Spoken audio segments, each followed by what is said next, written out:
What's up, FPHL fans? Most specifically, the fans from Baton Rouge Zydeco, the Mississippi Seawolves, and the new Monroe Moccasins. Welcome to Hockey Time Down South. We are your home for all things pertaining to teams in Louisiana and Mississippi, the FPHL, our favorite NHL teams, and some surprises along the way. I'm Pete Fricano, coming to you from just outside of New Orleans by way of Chicago. I personally have over 32 years of playing and coaching experience as a goaltender. I am the color commentator, media content member, and ice consultant for the new Monroe Moccasins. In the window to my right, this gentleman has nearly 20 years of playing experience. A California native, he is the current play-by-play announcer for the Monroe Moccasins, my good friend and broadcast partner, Joseph Furtado. What's up, buddy? What's going on, Pete? Long time no see, huh? I know, long time no see. I mean, you've said California native, but I guess part of Arizona now, going to school here for such a long time. Yeah, you guess you're adopted in now. I know. That, and some good roller hockey out there too. Well, anyway, in this show, we're going to have some thoughts. We're going to have facts. We're going to have opinions. We're going to have things on all things FPHL, right or wrong. You're going to get an honest answer from the two of us about all things pertaining to this program and hockey in general right here at Hockey Time Down South. So the further delay, let's go. Well, here we go. Brand new season, huh, Joseph? Yeah, new season, new year. I mean, especially, like I said, both of our first time in the FPHL last season with the Zydeco, and now here we are, year number 2, sophomore year, I guess you could say, and this time with one of the newest FPHL teams, the Monroe Moccasins. That's right. So earlier this week, it was Friday, right? It was announced? Yeah, I think it was Friday. Officially? Yeah, some. Yeah, honestly, officially. I'm not gonna lie. I don't remember what day it was announced. We'll call it Friday just because I can't remember.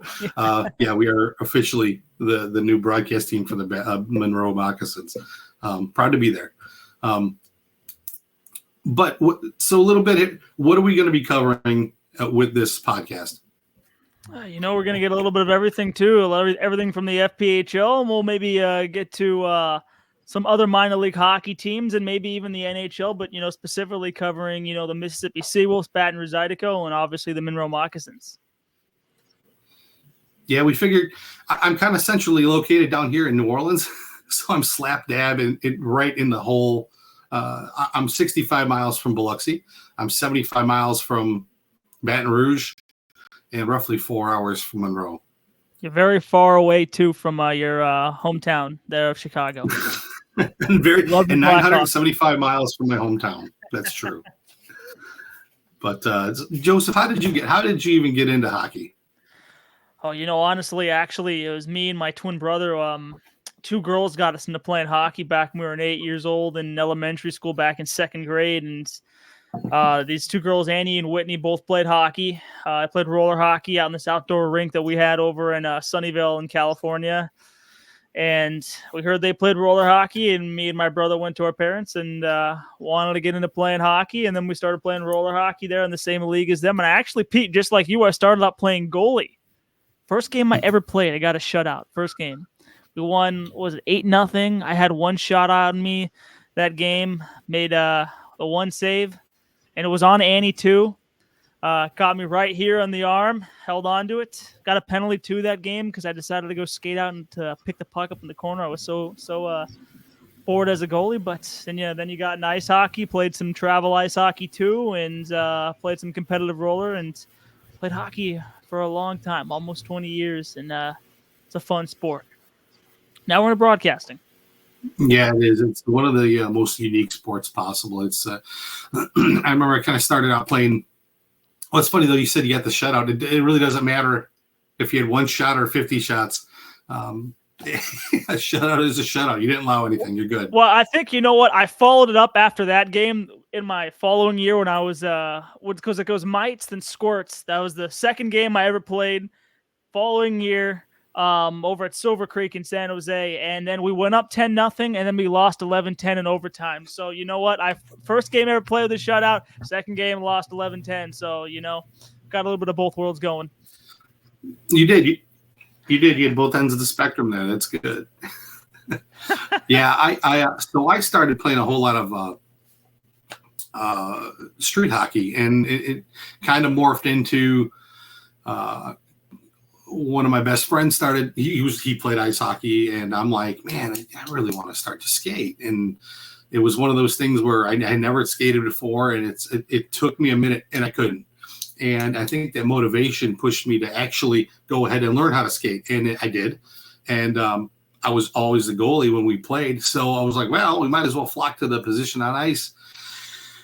I did, and I played all through high school. I played a lot of roller hockey. Actually, I was in the first and second ever Narch in St. Louis, which I had no idea that was going to become what it is today. So that's kind of a fun, and actually have my Narch helmet is hanging on the wall right behind my monitor, but we'll look at it at that another day. Never knew that Narch was going to turn into that. We never knew roller hockey was going to turn into what it did. It's become an awesome sport. I mean, you're just talking about Narch. I mean, let's look at, it's blown up so much. You got, pro players from the NHL playing, roller hockey, and I mean, just look at guys like Bobby Ryan, James Neal playing in, the Platinum Division over in Narch. And like I said, you get so many guys playing roller hockey, and it's cool to continue to see the sport growing and making its way across the United States and everywhere else in the world. It is, and it really picked back up in the South. And I hate to credit the teams from Florida, because I'm not really a Tampa Bay Lightning or a Florida Panthers fan. However, that does help. It helps our cause as well, because it's bringing things back that were gone. Like we understood there were 26, 28 teams or so in the I-10 corridor with minor league hockey from roughly Houston to Tallahassee. So it's coming back. It's coming back full steam. Yeah, no, like I said, and then just like I said, we always see too in the Monroe Moccasins that chat. They play at Skate Town now? We saw Parker playing a little bit yesterday too with some of the fans and getting out there. And like I said, seeing the sport continuing to grow here down south, and making its way across the South and Louisiana, and not just in Louisiana, but again across the United States, and hockey just growing in places that you never really expected to grow at. I mean, just look at here in Arizona. I mean, hockey's in the desert. People probably, you'd say, hockey in the desert, nah, not so much. But again, look at it; it's just continuing to grow, and kids love to play the game. Yeah, indeed. Like, we don't have the hockey per se in New Orleans. However, we do have a lot of roller hockey, and actually the New Orleans hockey group is really helping to push those things forward with some ice and inline. They're going and they're winning a lot of tournaments lately. These kids are really good. Happy to say I'm friends with most of them, and happy to be part of that kind of organization. But with Baton Rouge getting their team back last year, it kind of satisfied a little bit of taste for hockey in the state. With Mississippi coming back the year before, they were in the same situation. They had lost their team, and Mississippi had great fan base when they were in the ECHL. Yep. I mean, you watch some of the replays, that place was packed. So, I mean, those are things that can be. If they were in the past, they can be still. And with the addition now of Monroe, you've got more rivalry now in the South. This little 3-team corridor could be really interesting through this year, and then next year with the rumblings of possible Beaumont coming in. I know Monroe and Baton Rouge are involved later in a neutral site game, so that ought to be good. That ought to be good for that area, and bring another team in. Now we got 4 teams in the area. Yeah, and it also makes you wonder too. Again, you're just talking about Mississippi being in the ECHL, and kind of makes you wonder. All right, well, if hockey, if people can see, there's a want tier down south, is that going to open up the door for other minor league teams to come in, in other levels like the SPHL, the ECHL, those type of minor leagues, not just the FPHL, and again, like we talked about, growing and expanding into higher leagues and higher levels of hockey. Yeah, and that's true. I mean, I'm sure in the South, I mean, you get room and growth for maybe a few more ECHL teams, and look at some of the other markets that aren't here anymore, like Mobile. I understand Mobile is going to be building new building. Well, that's attractive to another team, albeit it is close to Mississippi. It is close to the Coliseum in Biloxi. we'll see. But it's an exciting time for hockey anyway in the South. Hockey time or a really good time for hockey throughout the whole country. A lot of good talent in the NHL is really getting exciting. My boy Connor Bedard, and a lot of really good rookies coming in. New exciting players gives these kids something to kind of look up to too. Yeah, no, especially like I said, you got someone like Connor Bedard coming in, just at his age and just being such a superstar in the league and everyone kind of looking up to such a young kid. And, all these kids looking up to him and just want to be just like Connor Bedard and also McDavid, Sidney Crosby, those type of guys, right? A lot of these kids look up to him. And again, just wanting to get into hockey by just watching these guys play. And a good point too with hockey players, and this is totally different than any other sport. Maybe baseball is close. The hockey characters themselves are blue collar, simple meat and potatoes type of player and person, and they want to be part of the community.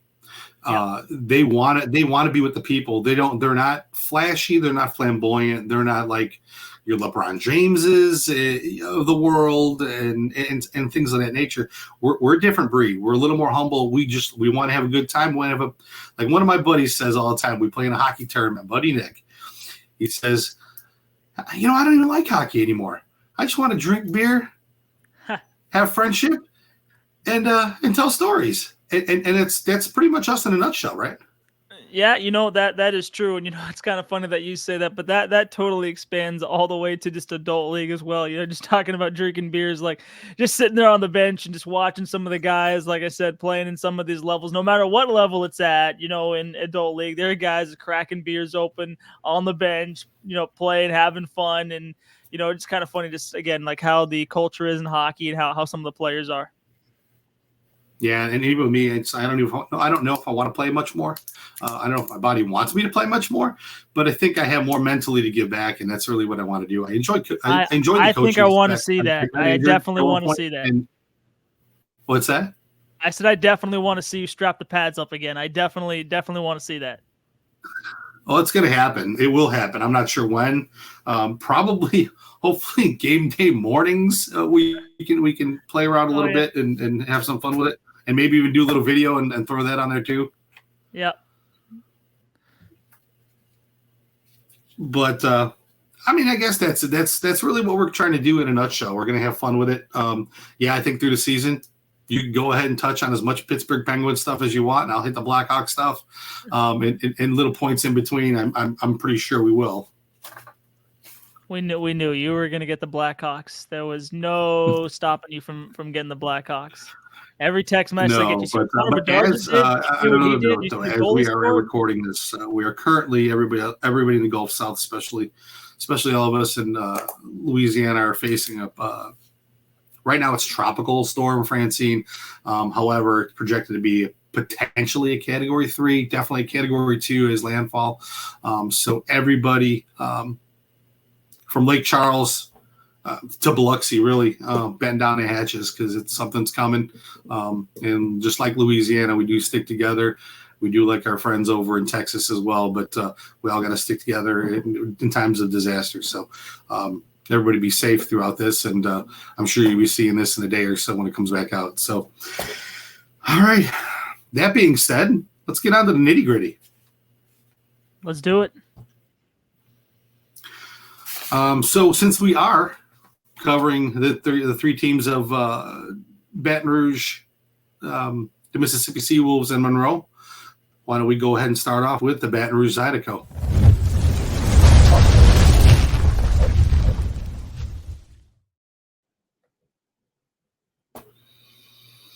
Joseph, what do you got, bud?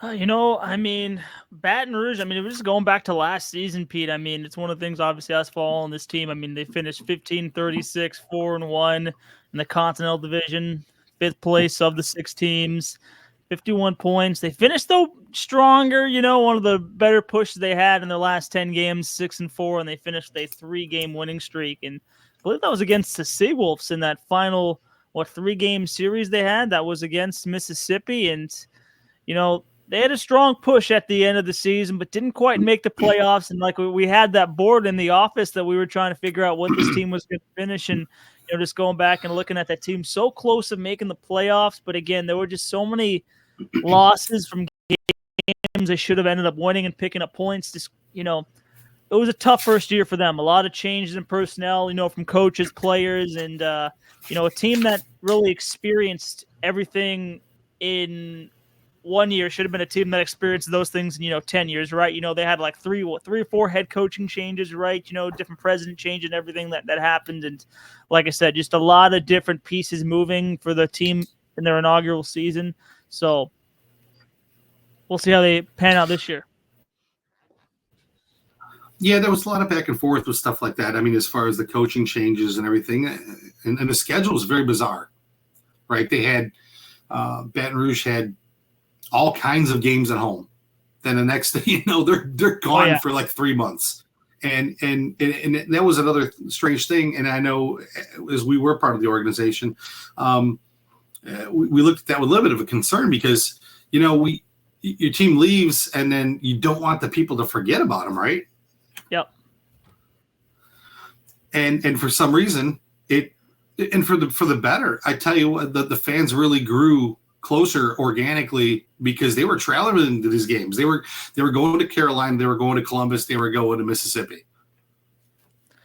Yeah, no, they did have some of the best fans, in the league. Obviously, they were ranked number one, actually, the best fans in the league attendance last year. And Baton Rouge, some of the people down there, some of the nicest people I've ever met in my life, being down there in Louisiana for the first time. And like I said, those fans are traveling to away games, showing out at home games. They were bringing snacks to the team house and food. You see it all in the office, Gatorades, everything, just to get this team and show their support to the Zydeco players. And like I said, the fans were awesome down in Baton Rouge. Yeah, I agree. I mean, the fans are unbelievable. They stood through them through thick and thin. And once again, first season, you never know what you're going to expect, right? I mean, you really don't. And I was going to save this for later, but if you look at it, and I kind of went through the schedule from last year, and Baton Rouge lost 6 one-goal games. 4 of those were against Mississippi. If you play with those numbers and you bounce back and forth, Baton Rouge is in the playoffs. Yep. And they're in the playoffs with 69 points. Yep. So that's how close they really were. They really were close, but they had some great streaks. Like I said, the 6-4. Mississippi helped them out a lot too at the end with going with 9 straight losses. We'll get to them when we get to them. But overall, a really great time. Really enjoyed my time there and as well. And it was a great experience. Yeah, no, it was. And Pete, just looking more deeper at the numbers, from this team and where they really struggled at. Is something we've always talked about, that third period that team always played. It was always a problem finishing games. You can't play 2/3 of a hockey game and expect to win, and that's kind of where they were stuck at. That was really their problem, right? They came out strong. Second period is where they were the best offensively, but that third period was, what team are you going to get? Offensively, you're going to get a good team, or you're going to get a team poorly playing defensively, because they gave up the most goals scored against in the third period, and that's where they lost a lot of hockey games, because they could not finish the third period. Yeah, it seemed to be a lot of their first periods where they were feeling out their opponent kind of like a first, second, third round in a boxing match, kind of slow sparring. That second period, they turned it on, and we'd ask ourselves too every once in a while, what are we going to get in the third period? Yep. Sometimes we had full 60 minutes. There were games that we had that full 60 minutes that was great hockey. Yep. And then the third period, it sometimes it just fell a little short. But I mean, that's part of the game, right? That's what it does. Another one, you talk about the coaching. What about the goaltending situation we had all season? Yeah, moving around a lot of goaltenders too, that entire season, right? And I'll never forget when the fans, how upset they were when Hussey was traded away to Carolina again. And just, again, he ended up moving away. And like I said, so many goalies moving in. You had William Lavalier who came in, who was playing solid. I mean, he was a phenomenal goaltender between the pipes. and then he was then traded to Columbus. And then again, we had so many different goalies coming in and out of the mix, and then they ended up getting Ryan Nussbaum from the ACHA, and then also Bailey Stevens too, and a little bit of John Moriarty as well. So again, a lot of moving pieces on that Zydeco team, from every position, not just on offense, defense, but also goaltending as well. Yeah, I'm really happy to say that when Bailey Stevens finally did come to the team, I'm proud to know that I remember in the preseason when I saw the roster for training camp, I looked at the goaltenders and I looked at their stats. I saw some videos of all the goaltenders that I could, and I said, this kid's making the team. And they passed on him, and he was bummed. He told me he was a little bummed. But he came back, and the kid did a phenomenal job. He really did. He's got great mechanics, great movement. He sees the puck very well, and he's a solid goaltender. I'm glad he came on board. Yeah, no, and he finished the season strong too, and especially too Ryan Nussbaum also. And he only had two games where he started, but 2-0, and he made 61 saves, gave up 4 against, and had that 2.00 goals against average, a .934 save percentage. So I remember him finishing that game with just his second career start, picking up 2 wins. So he'll be coming back and looking to pick up more wins. I do think Bailey Stevens is going to be their starting goaltender this season. Yeah, and as you mentioned that too, I mean, we could shoot over real quick and try to do a quick projection, because their goaltending situation, they do have, as of right now, 4 goaltenders on their roster coming to camp.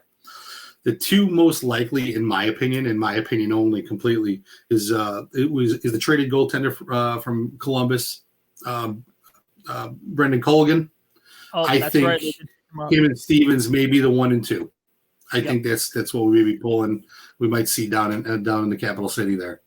Yeah, yep. And that might just be one of those things too, like who's got the hot hand, right? Who's picking up wins and who are they going to swap with? But I did forget they did pick up Colgan, and he was also really good with Columbus too. So I forgot about that trade that went and got him. So, that'll be a battle right there between the pipes. Who's going to get that starting spot? Yeah, Columbus had some solid goaltending. I think they, with Lavalier coming in there, coming back, because he did get called up. Remember, he did get called up once again. But he did have a cup of coffee in the ECHL as well last year in the beginning. Yep. So he's been around, kind of bouncing a little bit, but they had enough goaltending in the house, so they were able to make some kind of moves here and there. What are you looking at as far as their forwards, bringing their forwards in this year? Are we talking about for Baton Rouge still? For Baton Rouge, yeah. Yeah. I mean, we heard MJ Graham is coming back again, obviously. So I think you're going to still stick with a lot of those veterans that are coming back, right? MJ Graham, Scott Chirac, Bradley Richardson's going to be another one. I can see Narek Alexian too, also being one of those guys who does make the roster again if he does decide to come back. I remember him last season too. He was actually pretty good in just only 11 games. He had 8 points, and he had 2 goals in that last series. But also too, another one I see making the team again is Nick Catola. That's one of the guys we did talk about last season when he came in late in the year, and we're like, okay, this kid can move a little bit. Played some NCAA D3 hockey, came in and really helped the defense as a puck moving defenseman, and was really able to help them get going on their breakout from defense to offense. Yeah, Catola was one we talked about a lot. He was very solid, very smart defenseman. Picked up some nice minutes, and then Thomas McGuire as well.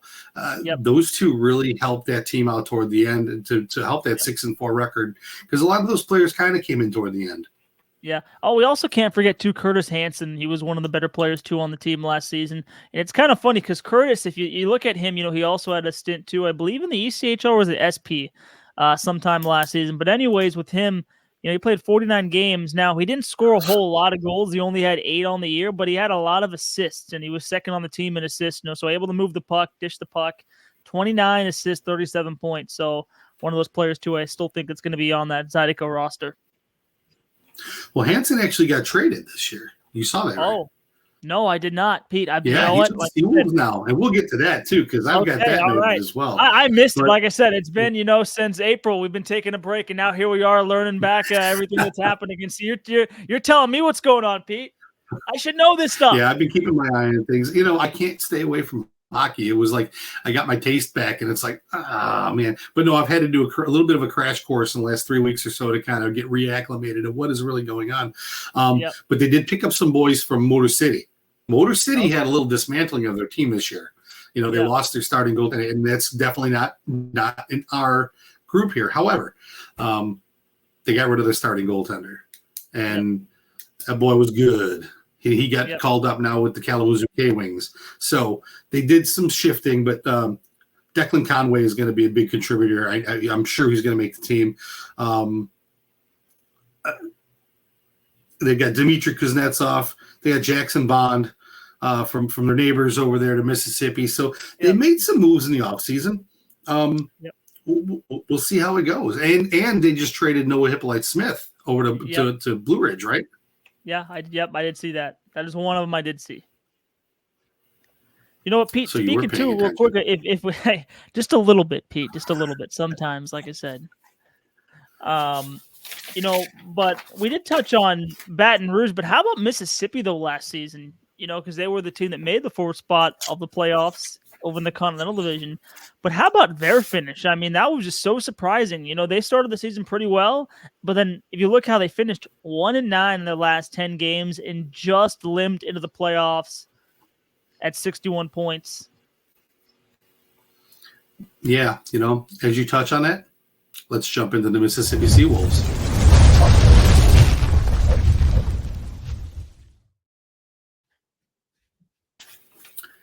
Jumping down the I-10, going over to Mississippi. Take it away. Well, I mean, Mississippi last season through their 56 games, they went 16-32, 3-3-2, 61 points.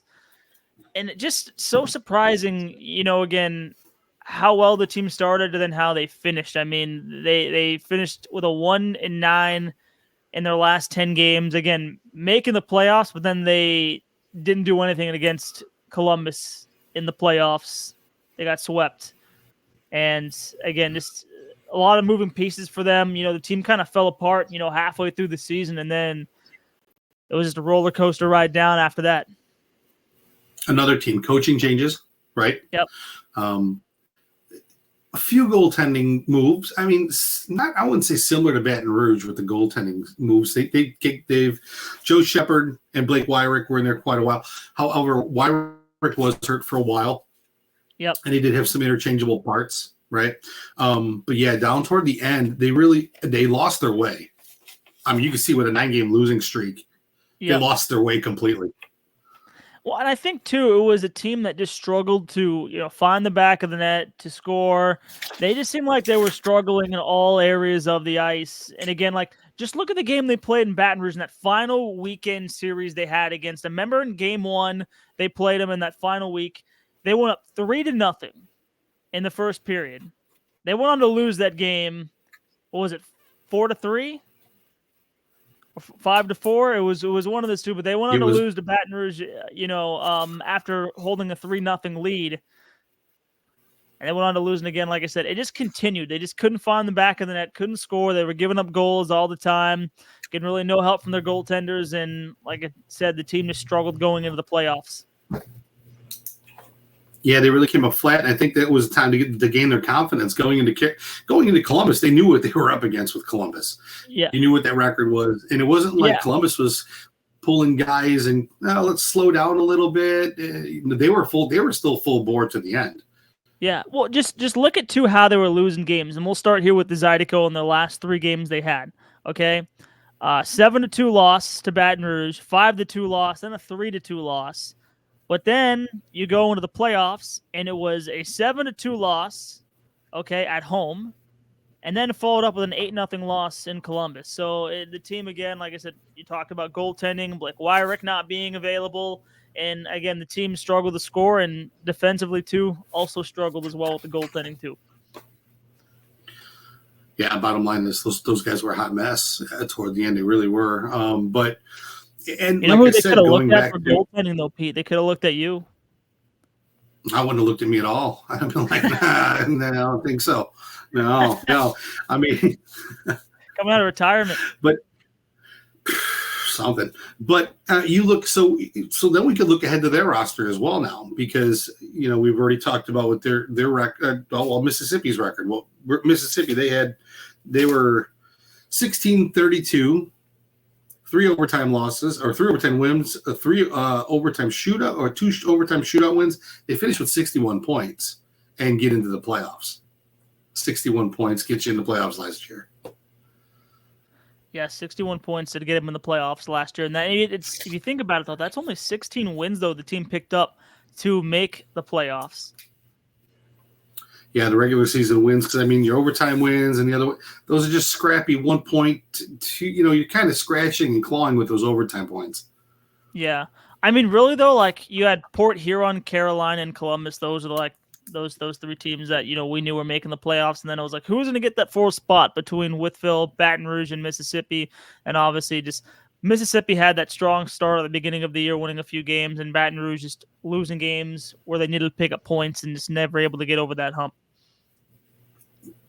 Yeah, and I felt Mississippi too had some good firepower as well. They had guys that could put the puck in the back of the net. They had some pretty decent defense, and they had relatively consistent goaltending. So, I really thought they were going to – I thought come January, maybe beginning of February, they could be a dangerous team in the playoffs. And they just really fell apart at the end. Yeah, now it also, kind of makes you wonder now, what's this team going to be this season now coming in? Now, obviously, they're getting some new guys coming in for training camp and whatnot, but they also lost, some of their star players, right, that came in. Hugo Koch was such a big name player last season for this team. He was solid last year, and now he's a member of the Monroe Moccasins, and he's going to be such a big help, too, to that team coming in as well. One of the 8 Swedes on the team in the roster for Monroe, but he helped him out. Jackson Baum was another player, too, that was really good last season there with Mississippi, and also Philip Wong. But Koch had 67 points, Wong had 51, and Bond as well with 47. So, again, we'll see what's going to happen with this team. And also now Austin Weber, too, is on the Monroe roster. He only had 26 points last year, but he put him on that roster with Mississippi. He was 5th on their roster in terms of points. So we'll see what's going to happen. Yeah, so this year, as far as the moves, you look at their goaltenders right now. They've got, as of right now, that was rostered or showing on the website. Edward Coffey, who's a new product coming in. Joe Shepard and Blake Wyrick again. So I'm assuming, and you can never really assume, that it's going to be Wyrick and Shepard possibly again. I personally would keep a 3rd goaltender on my staff somewhere, tucked away in case of injury. He's already there. You don't have to make any crazy moves. That's just me. But as far as their forwards, they got in Curtis Hanson, Brennan Hussey signed 2. However, that's kind of interesting because Hussey and Hanson played together. So that's already going to have a good connection as far as they're concerned.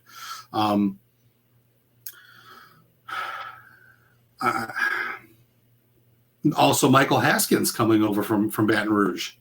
Yep, and he's also from Louisville too. Right. So he's familiar with the fans, and believe me, I'm pretty sure they were happy to get him back. Yep. But I do have, and you don't have Joe Pace playing this year. I don't believe. I believe Joe's going to be in the office doing those things, getting everything from the inside out, and that's good for the organization as well.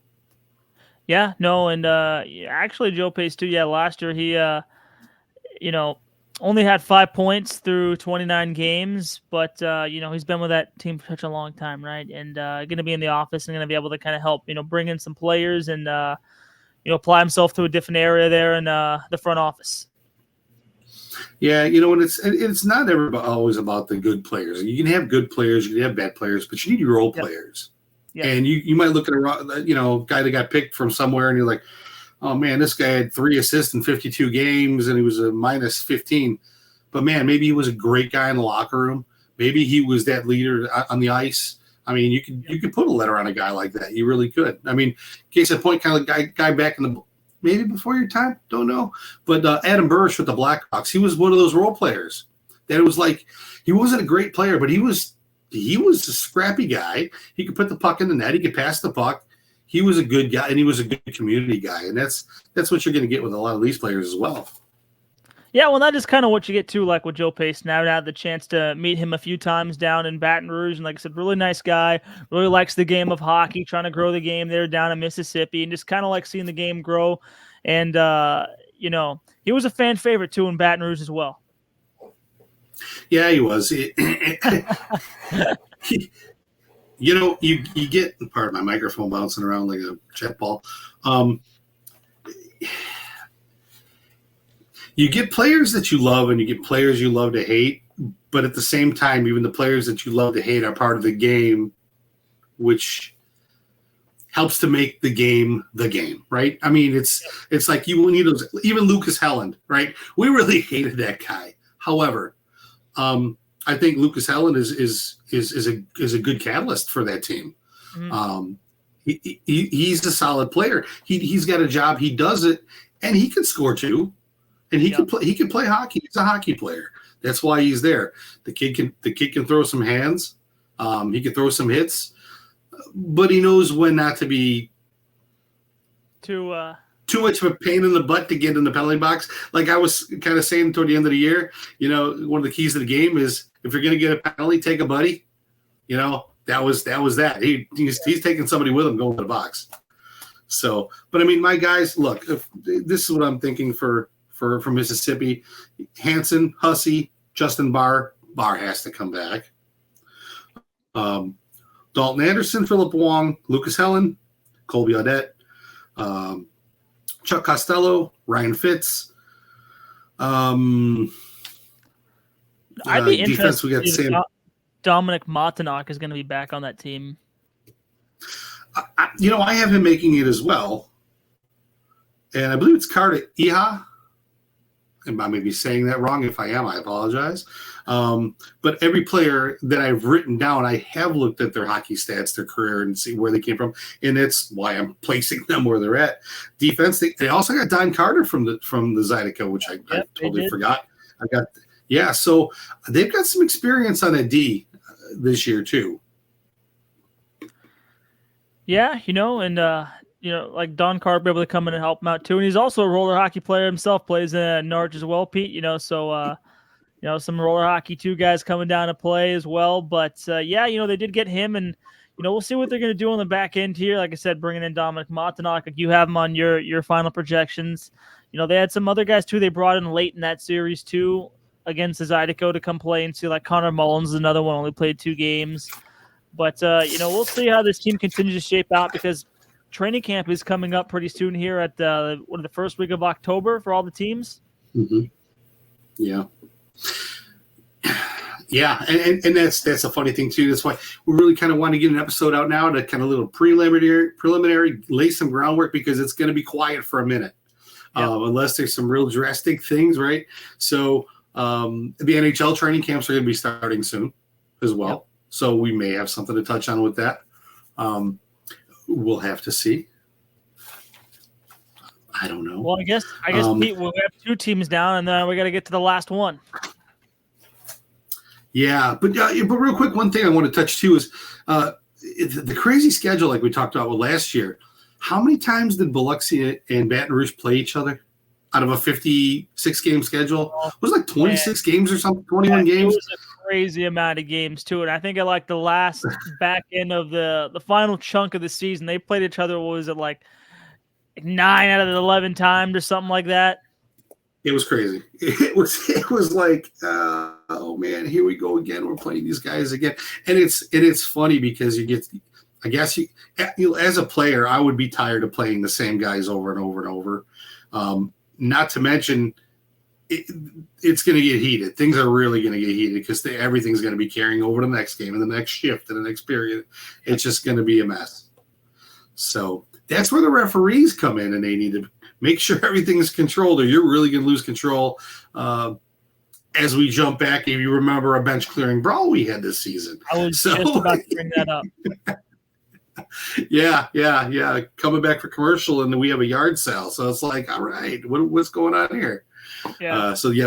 It was an interesting back and forth between those 2 teams down the I-12, I-10 corridor. So, well, last without least, last but not least on our list here, we have the brand new Monroe Moccasins.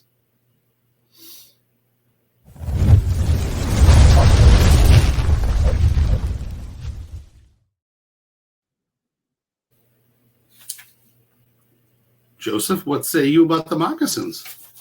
Well, I mean, one of the newest teams in the FPHL in their inaugural season here in the FPHL, because they were a junior hockey team way back when, Aaron Monroe, but now making their FPHL debut, and they're going to be playing against the Anthem Rock Lobsters at home at the Monroe Civic Center. So that should be a fun, exciting one. And if you listen to the Fed League Flash, and Ryan kind of talking about, the crowd and the excitement, he thinks that there should be a sold-out crowd for some of the games down in Monroe.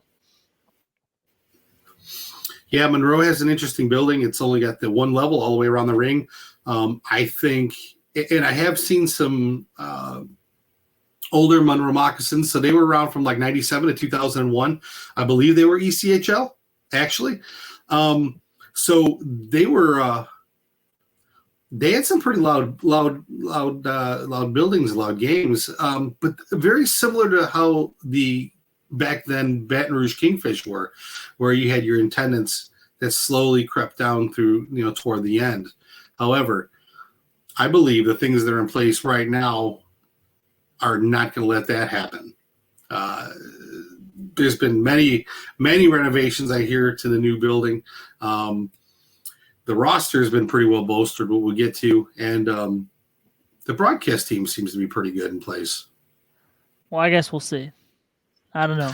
I don't know about the last part, but no, they actually played in the Western Professional Hockey League, which actually was like replaced or the CHL or whatever it is now, but that's way back when. Yeah, that's still older than me, Pete. So I don't know.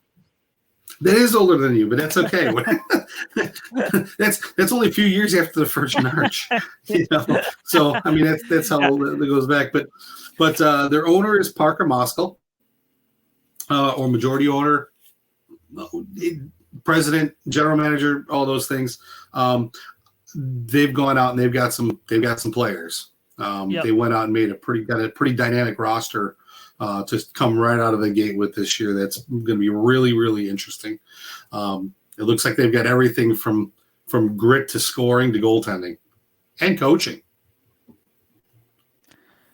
Yeah, no, and it's building a lot of excitement too around this team, coming in and how well they're going to play. And like I said, we were just talking about Mississippi, but they got a team I would just mention, our player they just mentioned, Hugo Koch. I mean, he's going to be making his second-year debut here in the FPHL, and it starts just today in the second season, and he had such a great season last year, over 60 points and just over 48 games, I believe he played last season, so he's going to be a very exciting player to watch, and I think this team is going to be no short of offense. No, definitely not. No short of offense, indeed. They picked up two of the top scorers over in the GMAC. The GMAC over in Canada, the juniors, They picked up the number 3, number 4 scorer of the league, and they were both teammates. So that's always good because they know each other, especially coming in. And then they just picked up the Mole brothers, Rex and Hagen, and then they've got Baton Rouge Zydeco ex-players. They have Tellstrom. They've got Bacon, and they've got Kyle Stevens. Also have Greg Harney has been picked up as well.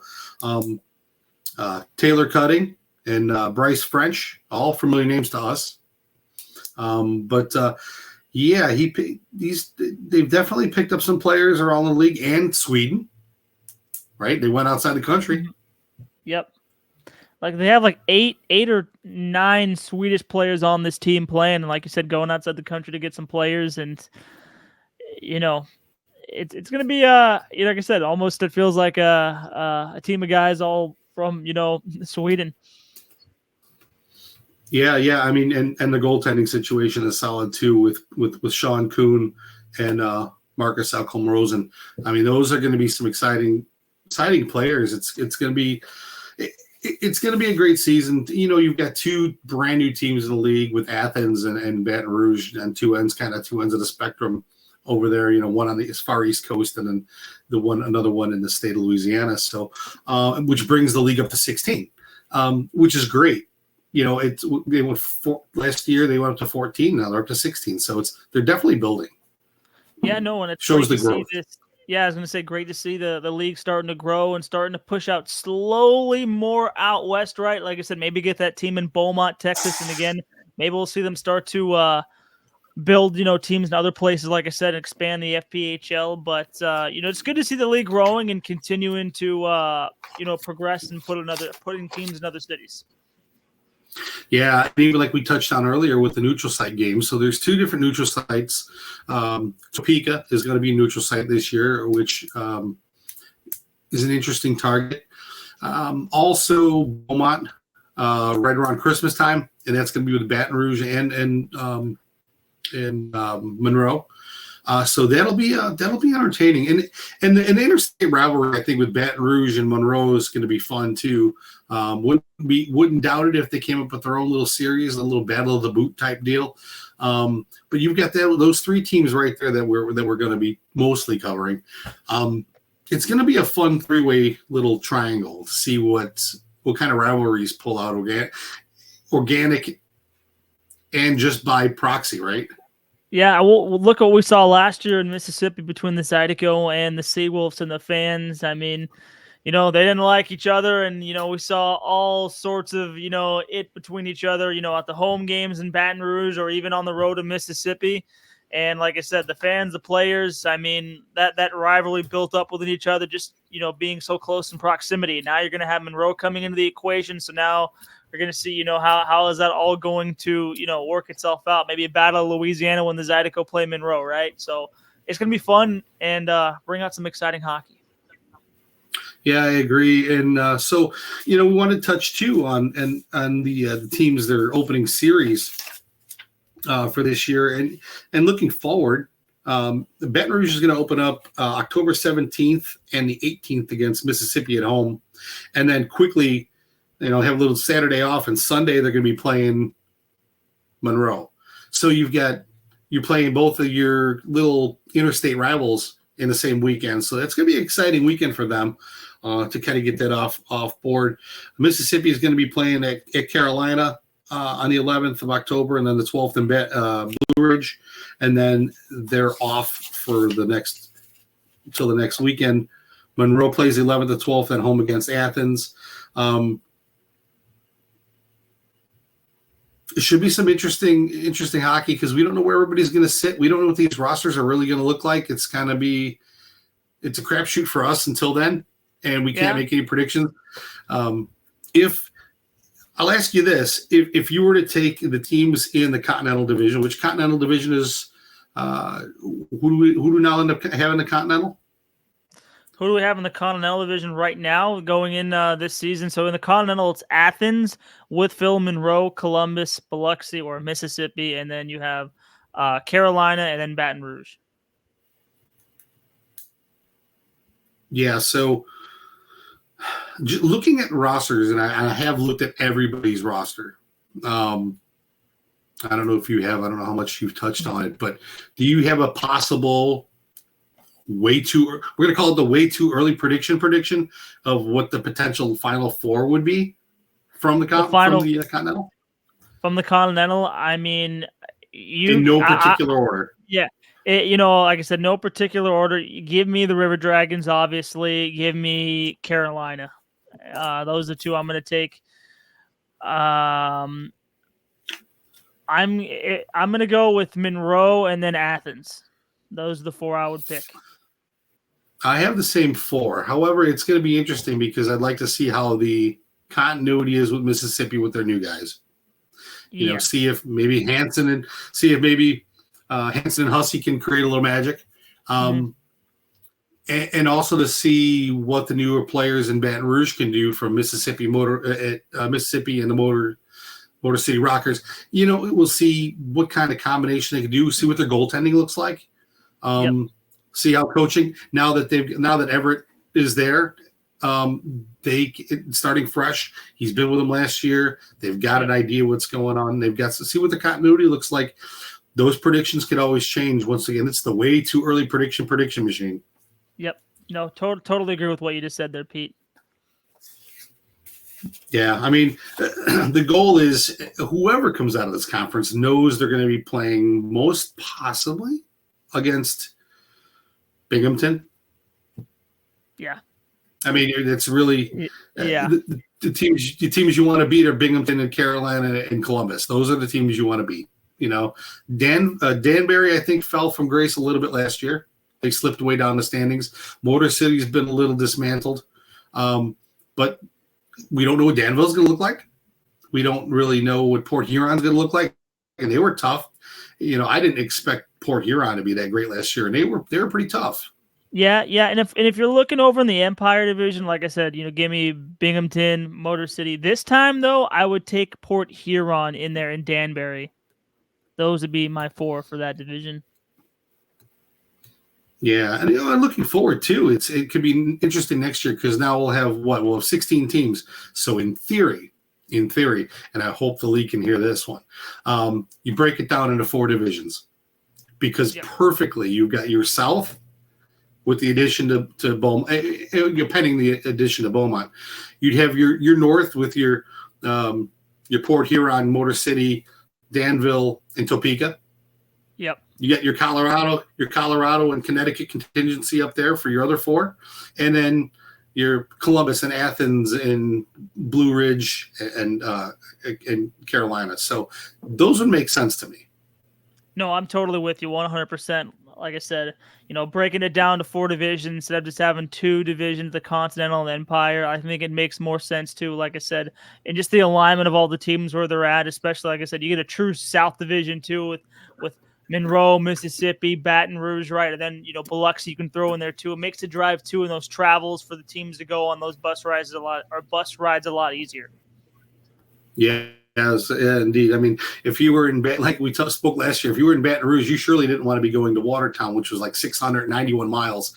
I wouldn't want to be on the bus for that. I don't like driving to Chicago for 14 hours, let alone driving to up to the frozen tundra in Watertown. Yeah, which did have problems last year because they did shut games down because of frozen, too much snow, pipes bursting, all kinds of issues. That's what you get up north. Those are real north problems.